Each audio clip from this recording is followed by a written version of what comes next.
Hey, good morning everybody. Welcome to another in the Avid series of Venue Live Sound webinars.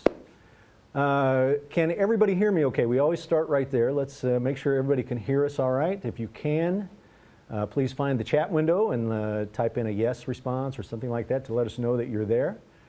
And we'll carry on here.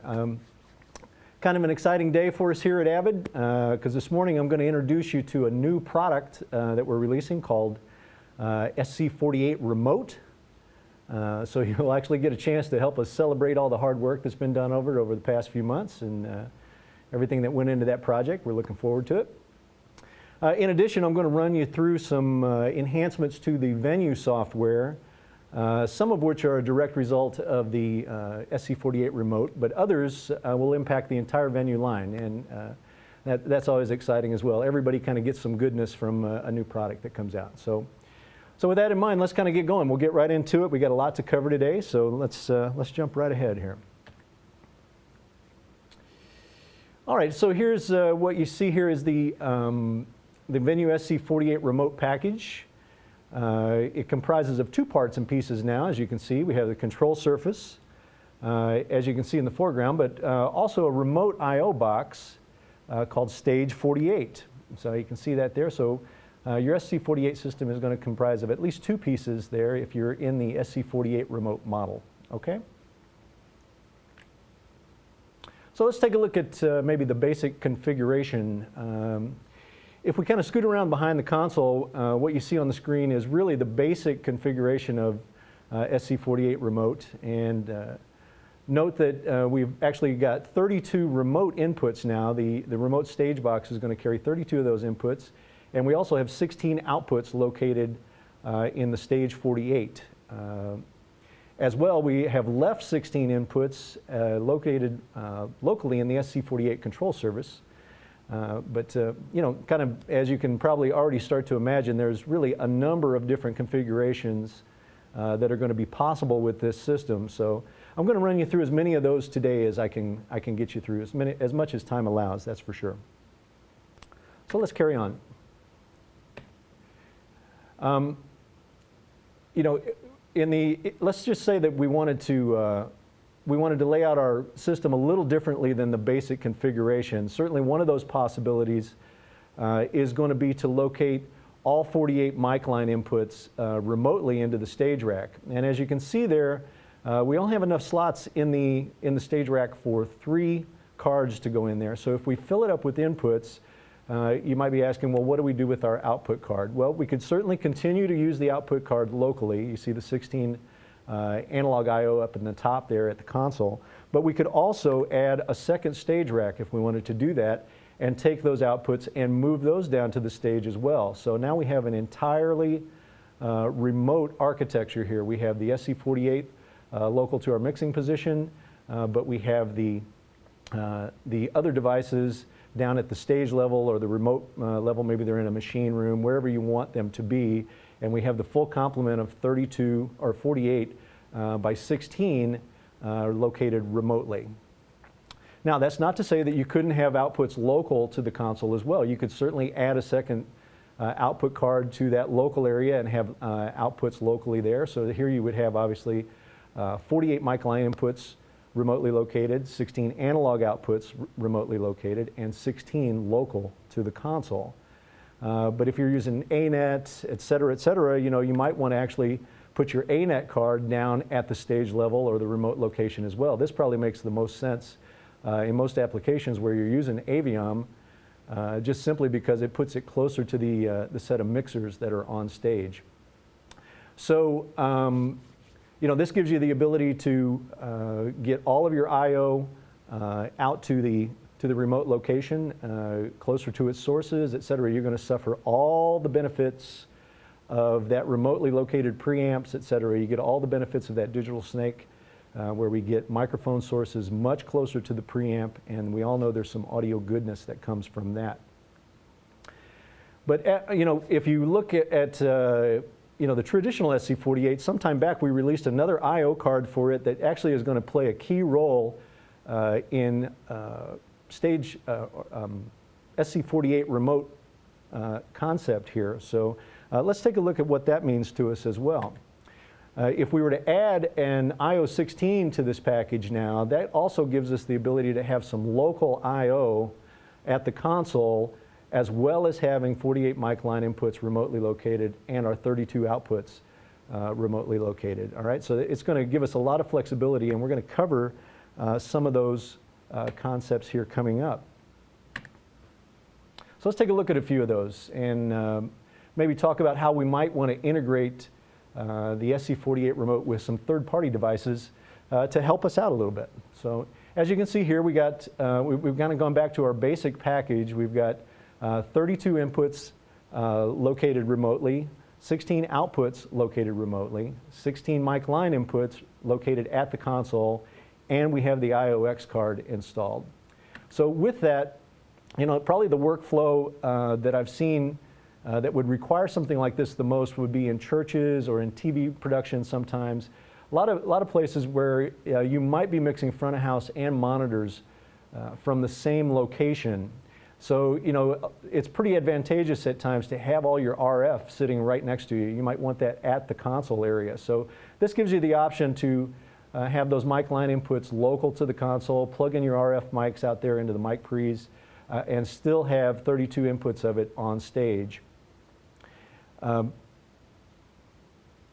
addition to that, another place that we might see this kind of setup sometimes is in corporate or places where in churches where we might have drama, et cetera, and a very popular device to use in that setting is a Dugan auto mixer. Well, with that I/O16 installed in the console, we can easily integrate an 8-channel Dugan E1 into that area and be able to do the auto mixing right there and still have all of our RF mics locally, et cetera. So you can see just in terms of workflow and logistics, especially for that guy that's mixing front of house and monitors or doing corporate work, you can keep everything located yet still have the remote I/O to take advantage of all the goodness that comes with that, both logistically and in terms of sound quality. All right, let's carry on here. If you're looking in this situation to keep all of the mic inputs located remotely down at the stage level, as well as have your outputs back there, maybe in a 2-stage rack situation like you see here on screen, but you still are going to be in a situation where you might want inputs local, mic inputs local to the console, you can always revert to using an external pre. If we were just to use something like an Avid pre and then bring that right into the insert return points on the I/O16, now we've got another 8 channels of mic line level available to us at the console. Now obviously the preamp level control happens at the device. It does not happen on the console, but still the goal is achieved there of having it locally accessible and being able to incorporate more mic pre's into the console. Now, I will state this is probably the right time to say it. Remember, our architecture is 48 by 32, but the I/O16 is above and beyond that count. So this is actually a way of getting your mic pre count above 48 up to 56. You can do that very easily here. As a matter of fact, this is exactly what I do on my shows. I always have a pre available to patch into those insert points. This, this I/O card, there's similar ones in mix rack and in the FOH and stage rack system, so you could do this same approach no matter what menu system you're on. And it gives you the ability to obviously put in things like audience mics and measurement mics. All of that stuff can be handled locally to the console without disrupting your 48 by 32 or 48 by 16, in this case, count down at the stage. So, it just becomes very, very simple to do. It's very clean in terms of its technical interface as well. For the Avid Pre, there's a D sub that you could buy out to 1/4 inch, and it plugs right in, and very nice and neat, nice and tidy. All right, let's take a look at another one here where, let's say you had that remote package again where all of your mic line inputs are remote to the stage, your outputs are local to the stage, and you kind of knew from the dictation of the situation that you're in, whatever show that it's that you're on, you're kind of thinking, okay, well, I'm still going to need my insert points. I can't really give up those insert points, you know, to more pre's out there. How can I manage that situation? Well, you could look into a third-party device like a Millennium Media preamp, which also has a converter package built into it.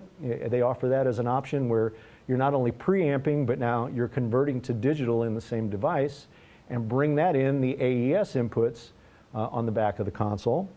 That way you could still plug in your wireless there if you needed to do it, or whatever. Maybe it's, again, maybe it's going to be audience mics or measurement mics, etc. That could all happen here and still leave those insert points available for whatever you wanted to use them for. I'm just showing the Dugan here, but if you had other insert gear that you wanted to consume those insert points with, you could certainly do that there. So you can see you get a really, that IO16 card is a really key piece of this, and it actually gives you a tremendous amount of power and flexibility right at the console, in addition to the whole SC48 remote concept. Okay? All right. So let's just kind of review here in terms of kind of the highlights of this SC48 remote and the Stage 48. As I mentioned earlier, the system remains at 48 inputs and 32 outputs. Even though you have more slots available than that in a 2-stage rack system, you cannot increase the input count, the mic input count above 48, other than through the IOX card, as I mentioned earlier. Same thing with outputs. It tops out at 32 outputs. All right. 2-stage racks can be used, as we mentioned. And as you saw in the previous diagrams, the IO16 can be used to increase both analog and digital I/O counts. Just some basic specs on the hardware of it. The rack itself is a 5U piece. Empty is about 30 pounds, full 42.5, 42.5 pounds, so not terribly heavy. As far as the snake specifications, we haven't really talked much about the snake to this point. But it is a completely redundant snake protocol where we have a primary snake and a backup snake that is being incorporated using 2 shielded Cat5e cables. The cables has to be rated at 350 megahertz or better, and really it needs to have the Neutrik Ethercon connector as well to fit the full spec. So you really want to take care here and make sure you're getting snake and Ethernet cable that fits the Avid spec. It is what we qualify it at and do all of our testing at, so that's what you're going to want to have in your system for sure. The maximum snake length at those specifications is 328 feet or 100 meters. All right, so that'll work in most live sound applications, that is for certain. And no small consequence here, or no small thing to mention here, Stage 48 is Avid's first ABB capable device. If any of you have been following the ideas of network, etc., then you probably know that ABB has been coming for some time. You know, I'm going to run you through just some little high-level concepts of it to kind of introduce you to it. I encourage you to get on the web and do some research on it and find out what it's all about. To me, it's a very, very exciting thing that's coming. I think it's going to be the answer to a lot of our networking woes in audio specifically. So let's take a look at what ABB means and how it might fit into our world in venue. So what is Ethernet ABB? Well, it is a true standard for real-time media devices. The idea is that it would replace a host of audio and video cables with one connectivity solution. And the idea here is that it becomes very affordable, and the goal of it really is to create a standard that will be able to be used by any number of manufacturers in their products.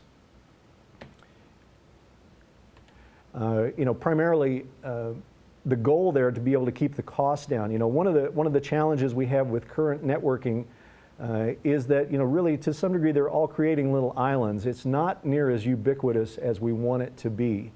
Where it doesn't really matter where we're plugging in that cable. It can know what's going on and be able to transport audio, and in the case of ABB, video as around to all of these different locations that we designate.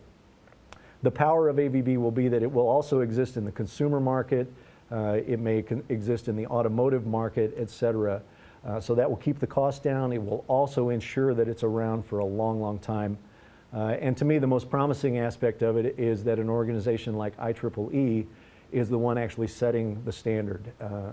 These are the same folks that did the standards for FireWire and USB, et cetera. So, once they set that standard, hopefully it will be more ubiquitous to our industry. And to kind of help that along, there's this alliance that has been created called the AVNU Alliance. And, we're pretty excited to be a part of that. Obviously, the alliance is comprised and growing daily of many, many different types of audio, video, IT, consumer electronics, automotive manufacturers, et cetera. Basically, these are all the folks that have a stake in the outcome of the standard and hence are going to contribute significantly to the development of the standard and try to ensure that it works as seamlessly as possible, manufacturer to manufacturer. The names that you see up on screen here are kind of a pittance of everybody that is involved in this. There's a ton of people involved in it. Like I said, it kind of seems to grow daily. And I encourage you to try to check into this a little bit and see what you think of what's going on. As a matter of fact, I'll make a shameless plug for it here. I believe at NAB, there's going to be a big AVNU Alliance demonstration where we're going to have some interconnected manufacturers and begin to show and explore some of the possibilities of transporting signals around and possibly some control, et cetera. So I encourage you to look up AVNU Alliance and look for ABB presentations at NAB. So let's take a look at, kind of get a glimpse of what ABB connectivity might mean and consider this configuration for SC48 Remote. In this diagram here, you can kind of see that we've incorporated a LabX Ethernet switch called Titanium 411. If you notice on the previous slide, LabX was one of the promotional partners for the AVNU Alliance, and they've developed a device that is ABB compatible or ABB capable. And the 411 will essentially take an Ethernet connection from the console and convert it to fiber. And then through the same device, we're able to return it back to its Ethernet connection for connection to the stage 48. So, obviously in this situation, this would allow you to increase your snake length from literally hundreds of feet to, thousands of feet down fiber. So that's incorporating a third-party device that fits into that ABB protocol and allows us to do that very easily. This LabX device is an interesting device. I encourage you again to look it up on the internet, et cetera. It's one that's been really ruggedized, kind of with touring in mind, with the rigors of touring in mind. It offers Ethercon connectors for the Cat5 connection and even Speakon style connection for the power, as opposed to a wall wart or anything like that. It's very robust. It's set up for truly professional, rugged applications. So have a look at it, and like I said, this is just one example of third-party integration of ABB products and how they can help and complement each other. Okay? All right. Well, for all of you SC48 owners, your current SC48 owners, there is good news for you. We will be offering a conversion kit that will allow you to convert your existing SC48 to SC48 Remote. And I'm going to kind of go over the parameters of that and how you get it done, et cetera. So let's take a look at what that's all about. So here you kind of see the components of the remote conversion kit. Certainly you would see an Ethernet snake card. You see an empty rack there, essentially just 3 blank panels and the stage 48 snake card. You'll still need a Cat5e redundant snake, have 2 snakes for it. Those are not included in the package, by the way. I want to make that clear. You'll have to go out and purchase those separately. And then there will also be some additional internal hardware that comes with this kit as well, so that you can convert your existing SC48. So if we take a look at, back to again to a basic SC48, which is 48 mic line inputs and 16 analog outputs, if we were to convert that to SC48 Remote, it essentially would go like this. We would basically take 32 inputs out of the SC48, put them in the stage rack. We could take the outputs with it if we wanted to. You remember we talked about this kind of in the early slides about all the different configurations that are possible. All of those configurations will be possible on your existing SC48 as well once you do the conversion. So if you want to just revert back to those earlier slides, all of those possibilities will be available for you as well. So let's take a look at let's just kind of review what you customers that are SC48 owners are going to need to do to get this conversion to happen. Here are the three components that I mentioned earlier. If we're converting an SC48, the I/O is moved around. Obviously, you can replace it in the different pieces and parts of the kit. There are some internal brackets, as I mentioned earlier, that handle some of the cable management within the console itself, etc. But these are really the important pieces of this notification to you. It does require an Avid authorized repair center or reseller distributor that offers tech service. Okay, you're going to have to use somebody technically proficient to make the initial changeover to SC48 Remote. And the other important piece of the puzzle here is that the labor cost for that conversion is not included in the conversion bundle purchase price. Okay, so be aware you're going to have to buy the conversion kit, and you'll have to buy your snakes, and you'll have to pay for labor to get it changed over. So I promise you it's probably worth every penny. You're going to want to do it. Everyone that we've talked to that's got SC48s about this and has been very, very excited about this changeover and are doing it at the drop of a hat. So we're all very excited about it on our end. All right, let's jump into some of the enhancements in the Venue 3.0 software. As you all know, one of the big benefits in the Venue line is that we operate on one application for the entire line. So what that allows us to do, obviously, is if we have enhancements, as in the case of SC48 Remote here, where we've had to do things in the software to facilitate the hardware, there are also other advantages that can come with that. There are other software upgrades that can come with that, and they can enhance the entire user experience in the entire line of products. So we'll go through these kind of one by one. There's a handful of them. Some of them are simple. Some of them are really, really exciting, and you know, the people that I've shown them to so far are just thrilled with some of these that are going to happen. In addition, you know, the ones for SC48 Remote apply for all the SC48s, so you're going to see the power of SC48 increase pretty substantially here. So take a look at what we got here.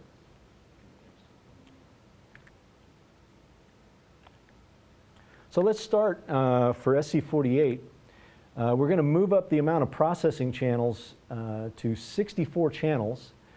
You know, it was previously 48 processing channels. This is going to give you the ability to you know, return things like Pro Tools returns or external mic preamps like we talked about earlier on the input faders, as opposed to being restricted to the effects returns if you needed to be above that 48 mic pre count. So let's take a look at the GUI here, and I'll show you the drop down for what it looks like. Here we see the drop down on a SC48. If I drop it down, you'll notice that now you have 64 processing channels available to you now. Okay? All right, great. So the next piece of it is that we're going to increase the aux bus count to 24 auxes, and we're going to use the same model that we use in the other consoles, meaning Profile and D-Show and Mix Rack, all of the other surfaces that we use, which is the Vary Groups model. We're going to take the subgroups and make them now aux masters and use the same model we did previously. So let's take a look at what that looks like in the GUI. All right, so here you see an overhead version or overhead shot of the console, and I'll show you how this is going to operate on SC48. As you can see here, we have auxiliaries 1 through 8 selected, and you can see that in purple in the software. If we select 9 through 16, we see that selected in the software. And if we go back to the 1 through 8 button, it now takes us to the variable groups as well. Whoops, one more time, there we go. So a double press of that. We see the flashing indicator here in the auxiliary selection indicating that we're in vari group.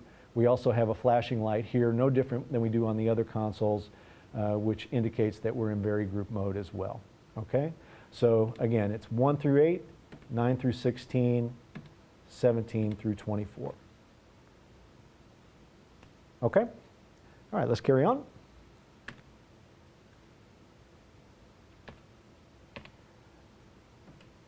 We're also going to increase the amount of plug-in slots that are available to SC48. It was previously 20. We're essentially just going to double it to 40.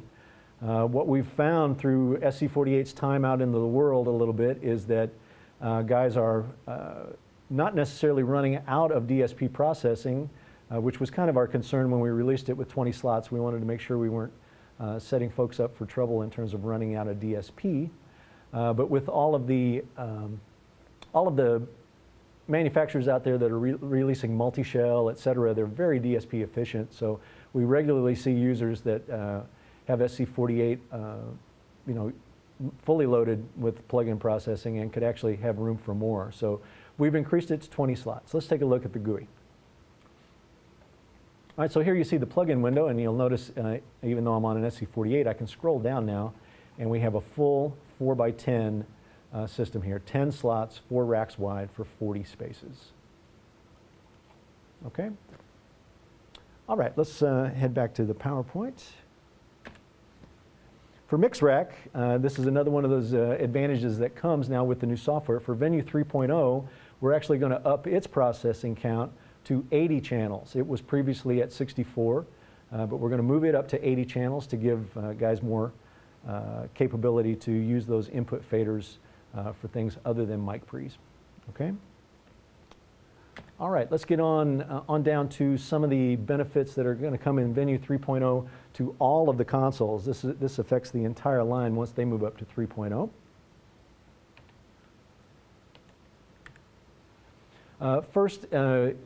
First one that we'll talk about here is really a very significant one, and we've been kind of waiting and working on this one for quite a while. But with the latest release of Pro Tools 10, we can now support 32 tracks of FireWire with the console. So there's some particular ways to do it. I want to alert you ahead of time.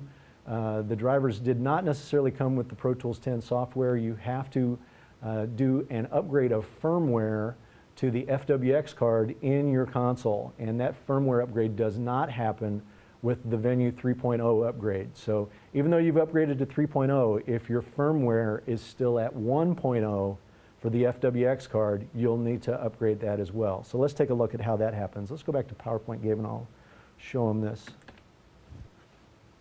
So the way this has to happen is the drivers actually have to exist on your connected computer. This can either be a Mac or a laptop or a PC laptop or tower, but you're going to connect that computer to the SC48 via FireWire, and then you're going to initiate this firmware upgrade from the computer itself.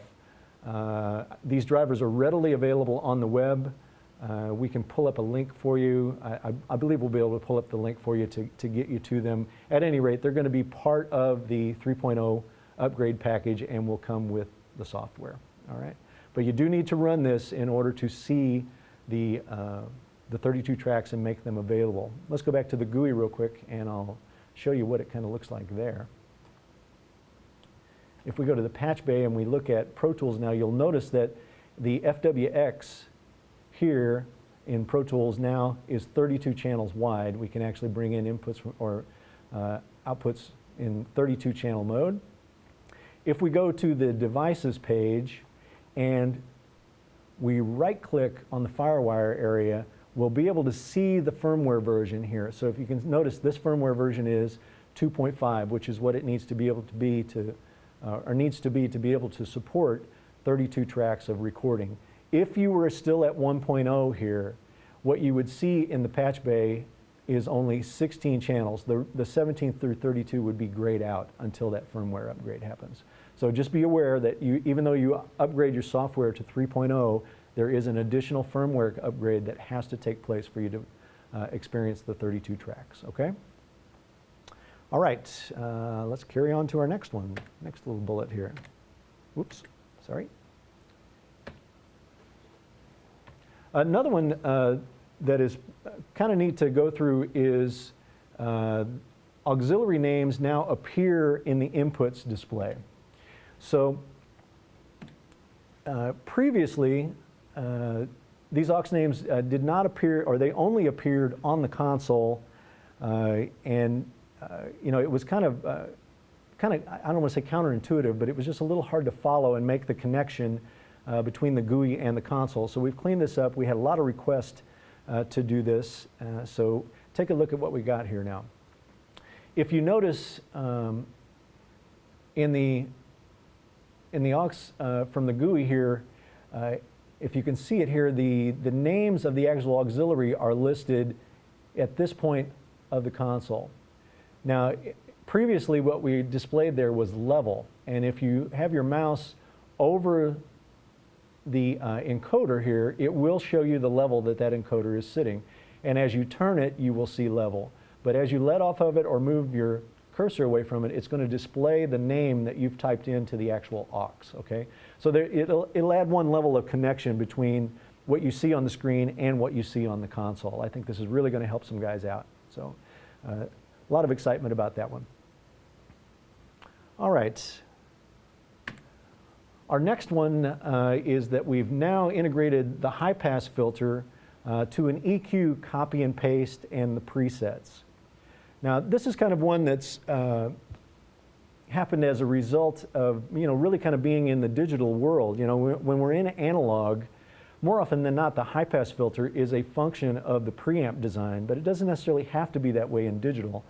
And we were finding users, when they were copying and pasting EQ, were actually expecting the high-pass filter to go along with it. So we've now changed that, the way the console works in that regard, where now high-pass filter actually moves along with an EQ copy and paste. So if you want to see it, we'll come back to the GUI now, and I'll just do one for you. All right, so here we see a hi-hat EQ, a little bit of mid-range taken out of it, but a fairly significant high pass on it. I'm just going to take that EQ and copy it, and I'm going to paste it down into another channel. And notice that the high-pass filter and the EQ goes with it now into this new channel. So we've just taken the EQ from the hi-hat and moved it down into another channel. So the important piece of the message there is really that the high-pass filter now goes along with an EQ copy and paste. Okay? All right, let's move on. Here's a nice one here. I really love this one, and honestly don't know how I got along without it. And that is the double click of an input select will take you directly to the inputs page for that input. So let's go to the overhead in the GUI. Yeah, you got it there, Gabe. Thank you. Normally, if we were on, let's say we were on the plugins page and we were selecting inputs, you know, just single selects, we would have to go single select and then go to the inputs page in order to make that happen. Whereas now, if we're in any other page, it doesn't really matter where we are, and we double press the select, it takes us immediately to that channel on the inputs page.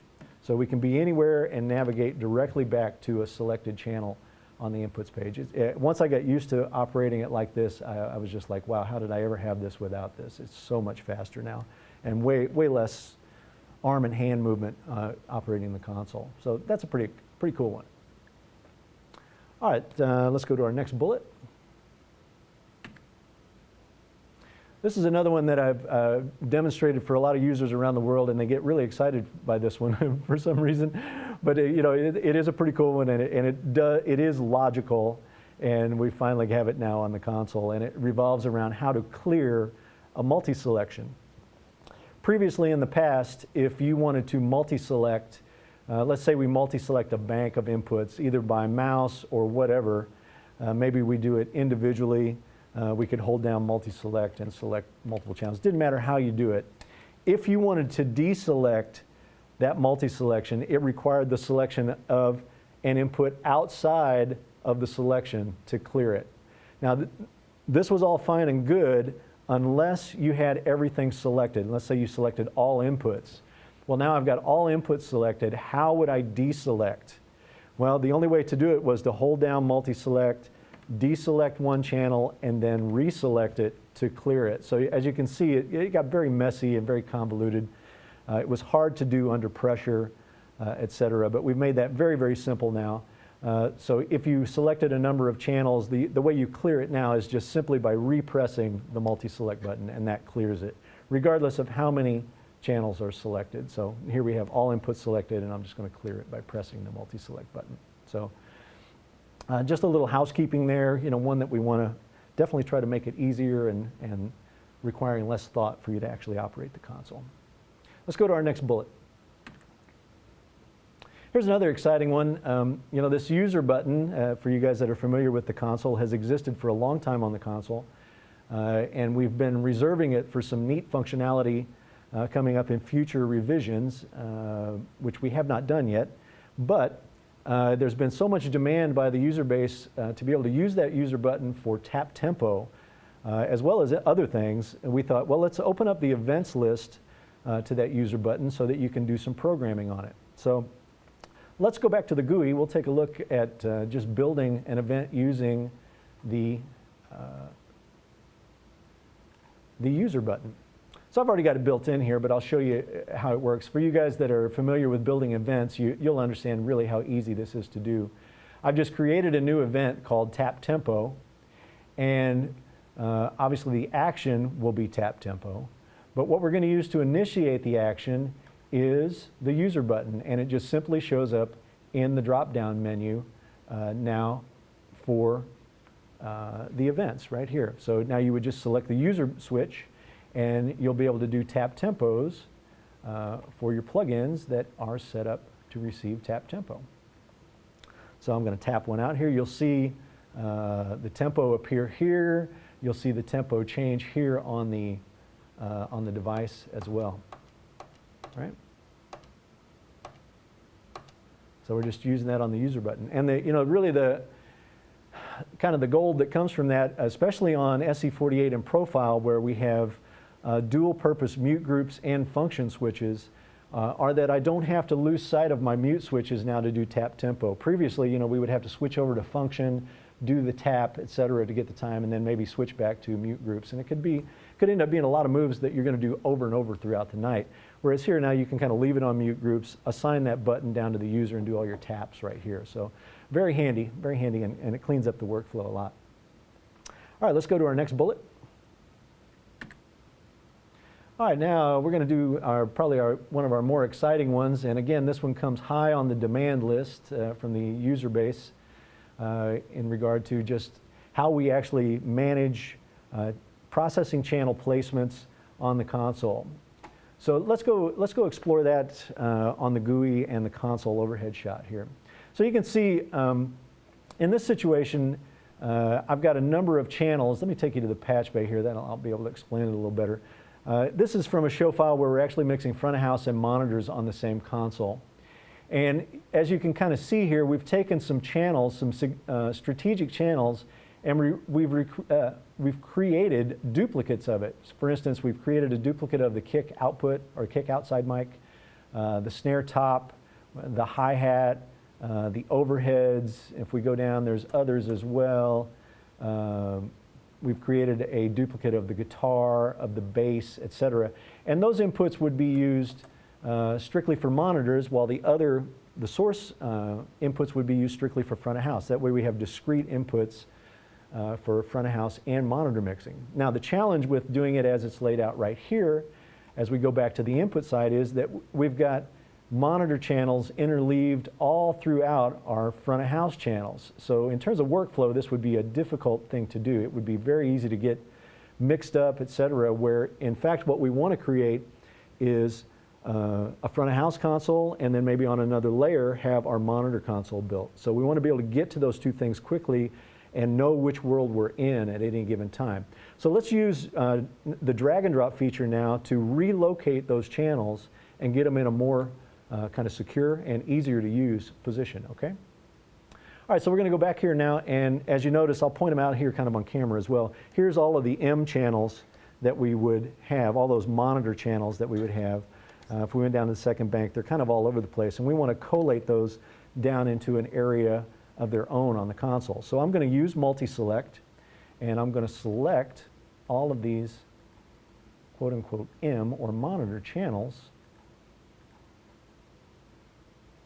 Okay, that looks like them. And previously, we would have to go down and right-click on this area that we want to move it to and tell it to move all of that down here. Now we don't have to do that with drag and drop. We can just take the selected channels and drag them down to the location that we want them and drop them in. And now all of those monitor channels are collated to here. You notice that it instantly cleaned up our front of house area here, where we have all front of house channels here. And we have our monitor channels sitting on this third layer. Whoops. Sitting on this third layer. So now here's all of our monitor levels. So now we have the A and B layer for FOH and the C layer for monitors.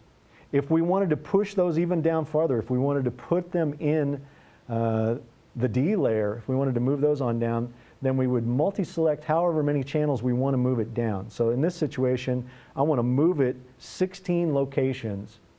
So I'm going to multi-select our monitor channels. Whoops, get my hands on the right button there.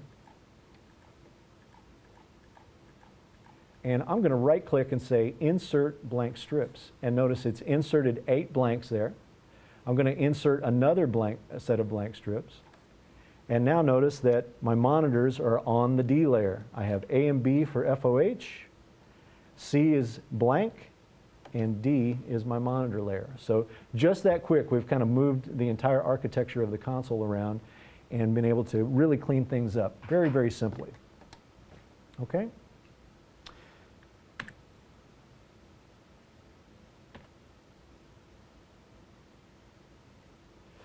All right, so that kind of covers all the software grades, or upgrades. It covers all of the SC48 Remote, all of your upgrade options for standard SC48s in terms of conversion. Hopefully we gave you all the info you would ever need there for doing those things, and able to give you some better tools to mix in venue land there. So we're going to move on to the Q&A portion of the presentation. Both Sheldon and I will be here to take your questions. We've been compiling them offline while the webinar has been going on here, so we've been grabbing your questions. Some of them we've just been answering in the background, obviously, but there are some key questions that we think might benefit all the users. We'll pull those up and answer them. If you want, keep on submitting the questions. We'll answer as many of them as time allows, okay? So with that, let's move on to the Q&A portion. Thanks for attending. Thanks. Bye-bye.